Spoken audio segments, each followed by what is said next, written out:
Bravo. Jaz imam vedno to srečo, da vas dobim po pauzi, ko ste malo, ne rečem, bolj sproščeni, pa vam ni tako mučno pol še malo sedeti. Najprej najlepša hvala za priložnost, da smo lahko spet tu, pa hvala, ker se vsako leto zberete in pridete poslušati naš program. Nam je crkno doma printer, tako da sem si jaz vse na roko napisala, tako da če česa ne znam prebrati, se opravičujem vnaprej malo potrpežljivosti. Torej, našo založbo verjetno vsi poznate, verjetno poznate v tej seriji, ki jih delamo, ki so med otroci zelo popularne, Akisi, Ariol, glavno mi smo tisti, ki delamo samo stripe. In zdaj smo 2-3 leta ugotavljamo precej aktivno, da imamo težav predvsem na področju mladih odraslih. Tam od 12., 13. leta pa do 16., 17. ali pa mogoče celo 18. tam do faksa. Enostavno nehajo brati. In ko pridejo mame, ki so imeli otroke, ki so strašno radi brali, ne vem, Ariola ali pa Kurta, na primer, serijo, pride in so tako, mojega več Ariol ne zanima, mojega več Kurt ne zanima, kaj pa zdaj? In pol mi stojimo pred tisto polico za odrasle in ugotavljamo, da za čist odrasle še niso, ampak da Ariol je pa tudi že beden. Tega smo se v bistvu letos po kar temeljitem premisleku odločili, da bomo dali letošnji sezoni vseeno nek poudarek na mlade odrasle.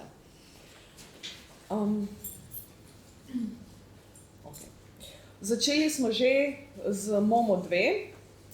To je zgodba verjetno ste prišli že do prvega dela knjige Momo, to je zdaj drugi del, to je zgodba o deklici, ki živi z babico, oče je ribič na morju.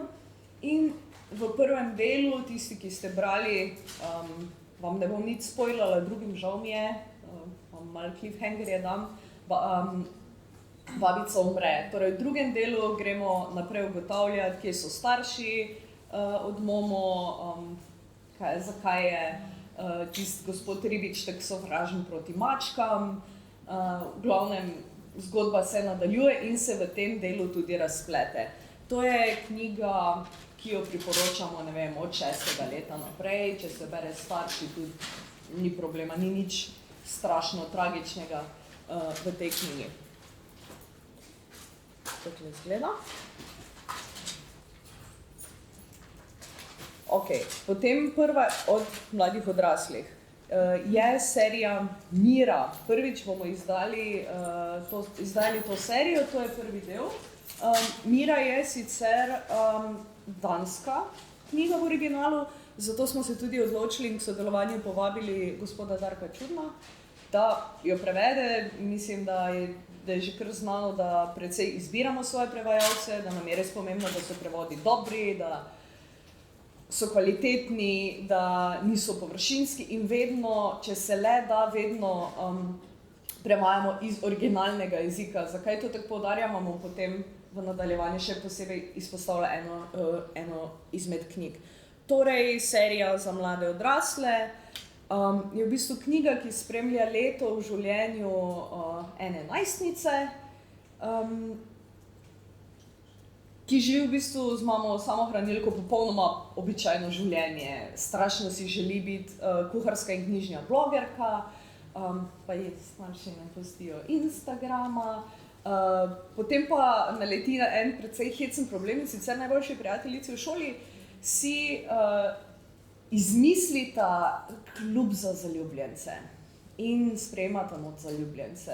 In Mira ima ogromen problem, ker ona pa res ni zaljubljena. Potem si izbereta enega sošolca in z njim bi mogoče šlo, ali pa ne. No, v glavnem, tipična tinejdžerska zgodba, najstniška zgodba o dekletu, ki ima strašno velike probleme, pa jih v resnici sploh nima. Torej, to je prva knjiga te serije, delov je pa 7. Takole izgleda not. To je zdaj sicer nemški prevod danskega nisem našla spreda. Potem Brigada za nočne more. Avtorja Tileza verjetno poznate, koliko ste brali. Malo sem malo razočarana, ko sem ugotovila, da v slovenščini nič ni prevedenega od njega. Je pa sicer mojster za strahljivke in trilerje.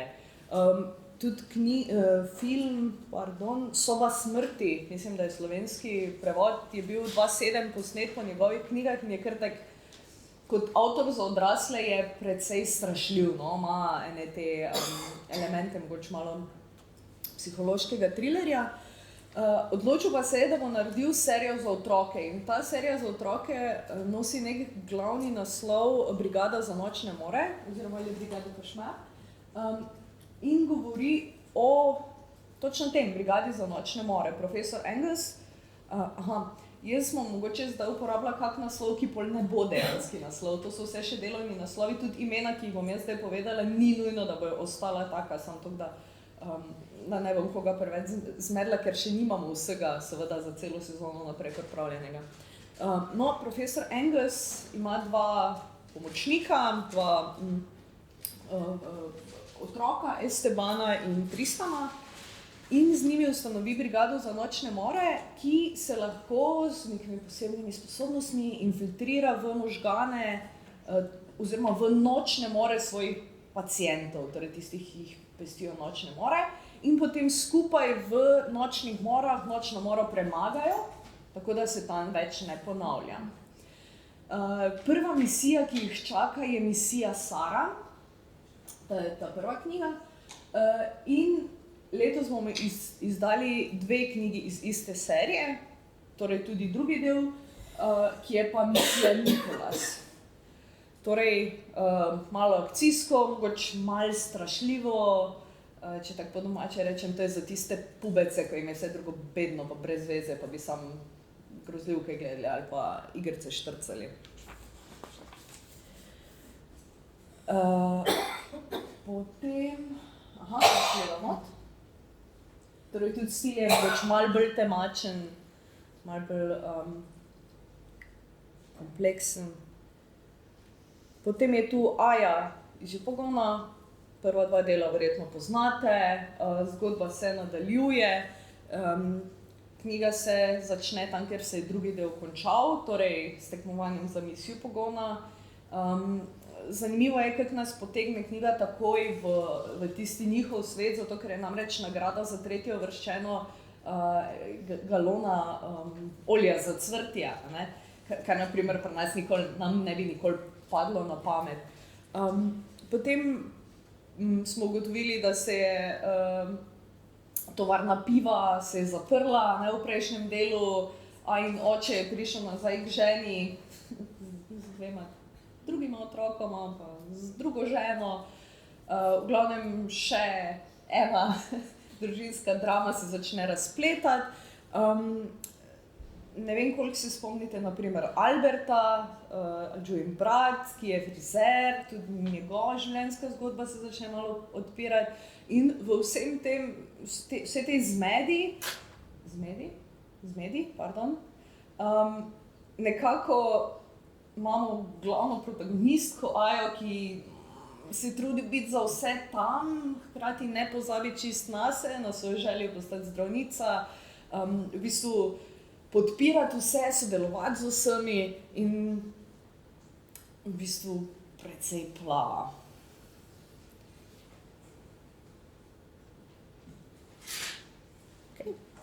Potem je Ariol, malo imam nelogično zloženo, bi ga mogla takoj za Momo predstaviti, ker je mogoče malo mlajši.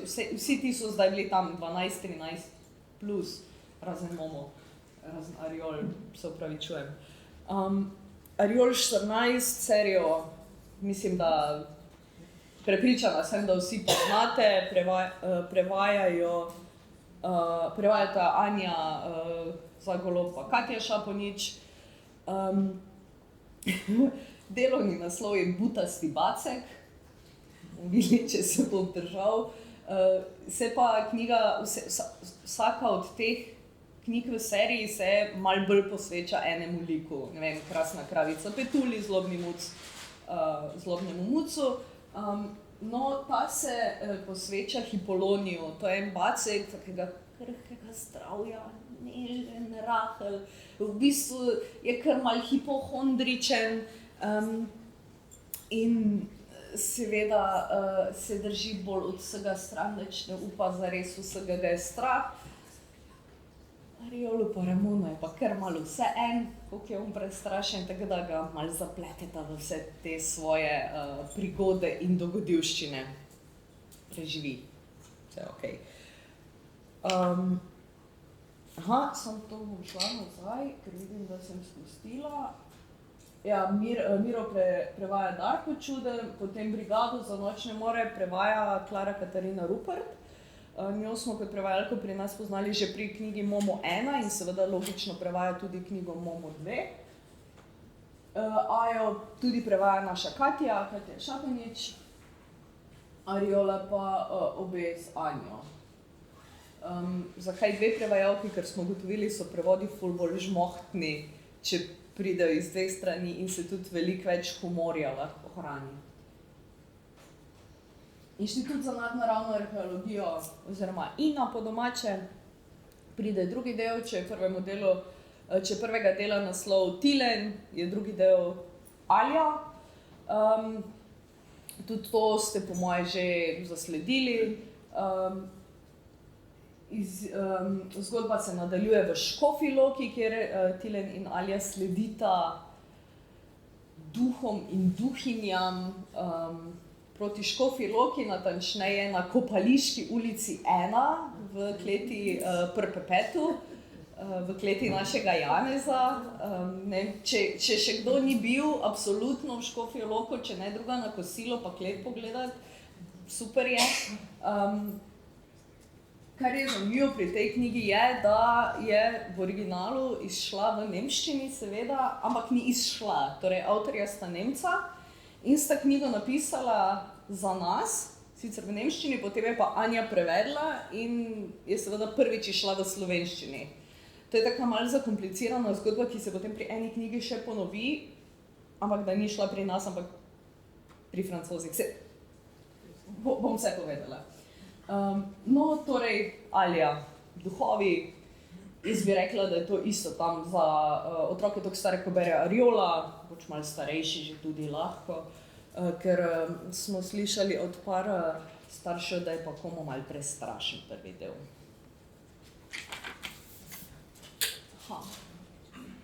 Pardalita, Vrabčica. Prevajajo Katja Zakrajšek, torej portugalska knjiga. Je pa v bistvu življenje ene deklice, Rakel, tam je urednica, ne vem, kako so prevajali pol ime, ali se že ve? Je Rakel, ostane, okej. Je tudi najstnica v enem portugalskem mestu, čisto normalno živi, dokler na šoli v bistvu ne spozna, se ji ne pojavi pred očmi ena malo starejša punca, ki je taka,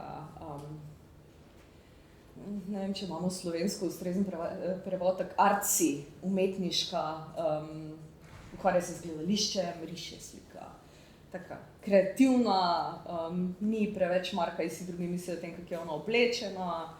No, in v bistvu Rakel je nekako ne more spustiti spred oči, skozi malo sledi in pol ugotovi, da je v bistvu malo zaljubljena, hkrati je skupaj že nekaj časa v zvezi s svojim fantom, potem začne preopraševati malo to zvezo.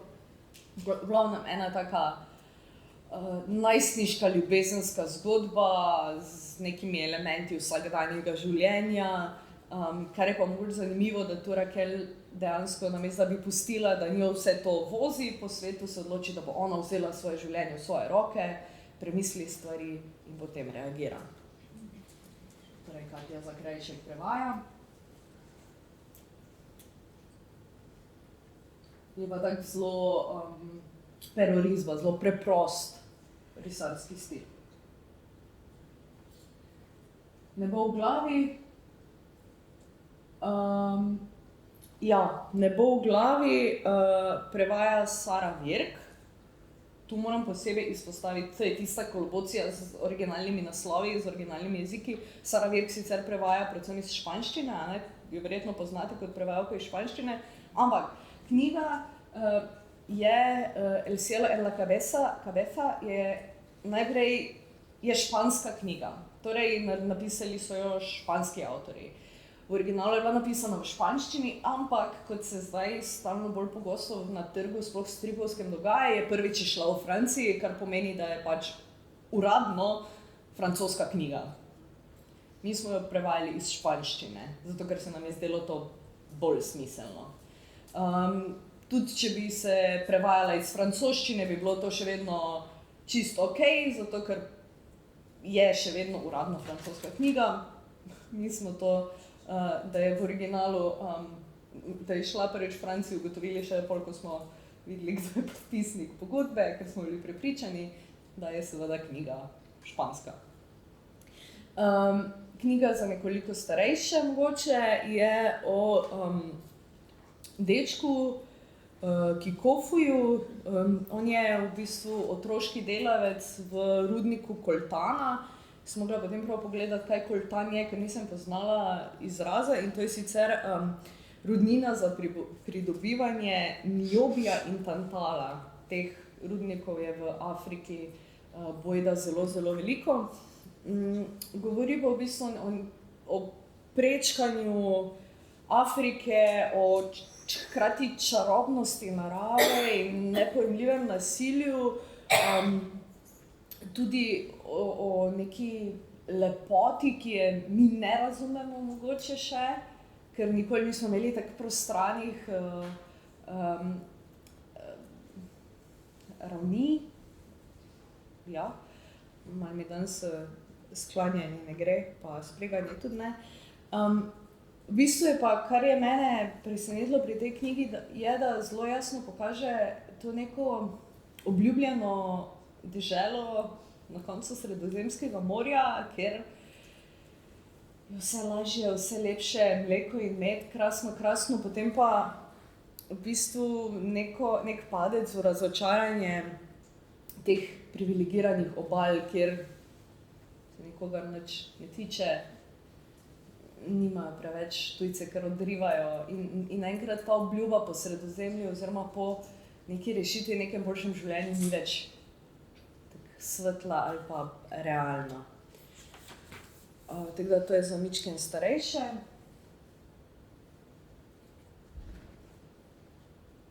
Je pa knjiga v bistvu precej velika in tudi, ko jo v roke primeš, je precej impozantna, tako ker malo te preseneti in zaradi estetike same, ker je zelo, zelo natančno zrisana, in zaradi tudi svoje velikosti. Watchmen, ne bom vprašala, ampak skoraj 100% vsi poznate Watchmene, če vsaj malo spremljate superheroje Marvel, DC, to je DC serija. Nisem prepričana, ali jo bomo prevedli kot čuvarji ali kot varuhi, nekaj od tega verjetno. Superherojska zbirka o umoru enega protagonista oziroma enega vigilanta, ki zamaskiran rešuje umore in se bori za pravično družbo in tako, se poznate DC stripe, ne? To je tako 15 sporednih zgodb, ki se pol na eni točki združijo in pol na koncu mogoče celo ena drugo razplete. V glavnem raziskujejo serijske umore zamaskiranih vigilantov, ki se borijo za pravičnejšo družbo. Vmes se pojavi profesor oziroma doktor Manhattan, ki je bil na eni točki izpostavljen močnemu obsevanju in posledično vsem svojim bivšim ljubimkam in ljubimcem povzroča terminalnega raka in se zato izstreli na Mars, zato ker pač noče tako živeti. V glavnem, vmes je še Daniel in ogromna lignjasta pošast, v glavnem absolutna poslastica za vse ljubitelje superjunakov in DC-jevega vesolja. Tako da mislim, da je to tako ena bolj ciljnih knjig. Ja. Prevajala bo, seveda, kot si ta knjiga edino zasluži, Vesna Velkovrh Bukilica. In pa seveda tipična ameriška estetika. In še zadnja knjiga, The Verhärter Himmel, v prevodu Obrnjeno nebo. Mislim, da se bo ta prevod prijel. Prevaja Anja Naglič.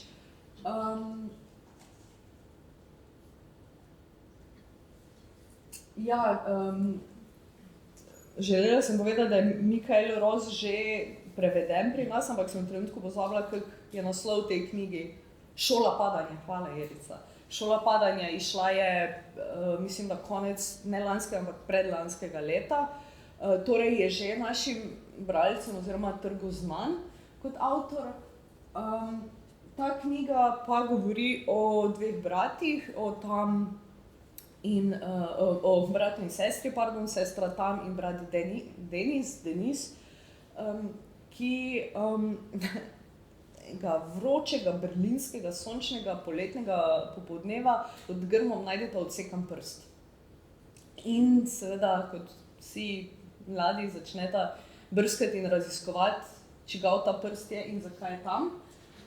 In to raziskovanje ju pripelje do skrivnostnega dekleta s parkirišča, s katerim se srečata. Ugotovimo, da je ime Hoa Binh in je to dekle samo malo starejše od sestre. Torej. In ta sestra se potem zaplete v celo v bistvu zbrko z umorom, na kar se brat odloči, da bo pomagal sestri. Vmes pa ugotovijo, da Hoa Binh zelo beži in ne morete ugotoviti pred kom in zakaj.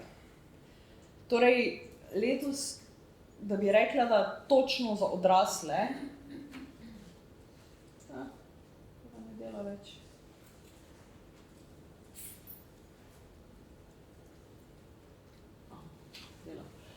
Samo za odrasle knjige nimamo, da bi rekli, evo, to je pa, ne vem, tako Cesta, ki je šla nedavno nazaj pri nas, ali pa Jimmy Corrigan, ko je res za odrasle.